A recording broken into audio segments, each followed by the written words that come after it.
everyone and welcome back to another educational video. Today we're going to talk about the Ambu Bag. The reservoir bag in a BOM helps increase the oxygen concentration delivered to the patient to nearly 100%.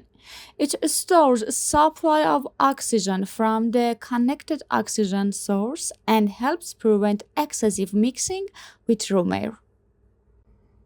The main body of the BOM, which is made of silicone, should be checked for any cracks or tears to prevent air leaks during use. To ventilate the patient, place one hand on the bag like this and apply controlled pressure. Never use both hands to squeeze the bag during ventilation. The next part is the device valve. By turning the valve knob, we can open or close it. When using the mask, this valve should be closed. However,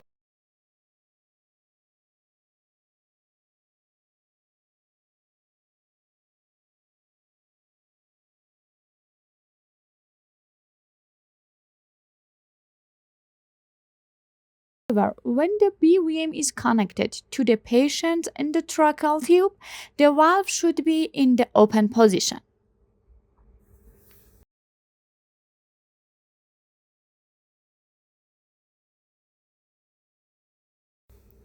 If the valve is damaged or broken, we can release the locking tab, turn the valve, and remove it.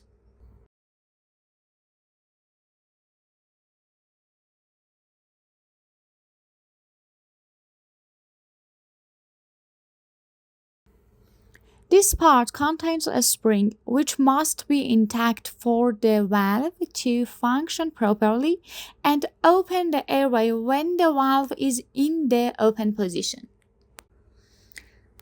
To reinstall this part, place the tab into position and turn it until it's security locked. Never use excessive force when installing it, as this can cause it to break.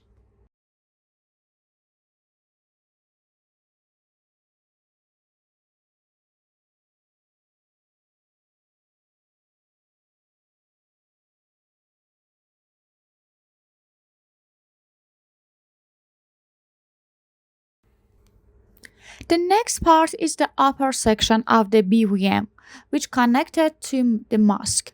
But before we take a closer look at this part, I'd like to mention that BVMs comes in different shapes, designs, and colors. This part can be opened by turning it. Inside there is a silicone component that must be properly positioned and free of any tears to prevent air leakage. This component helps ensure a one-way airflow from the BVM to the patient and prevents the patient exhaled air from flowing back into the BVM, which could interfere with ventilation. You might be wondering what happens to the patient's exhaled air. The exhaled air flows back to the area just before the silicone components and escapes through the vents on the BVM connectors. It doesn't flow back into the BVM. BVM masks come in different sizes. For example, neonatal masks are smaller and are designed to be used with neonatal BVMs. Masks can also be made of silicone or have an inflatable cushion. If you are using a cushioned mask and it has lost its original shape, you can use a syringe to add air into the cushion and restore it to its original shape. The mask should be selected and used according to the patient's facial anatomy.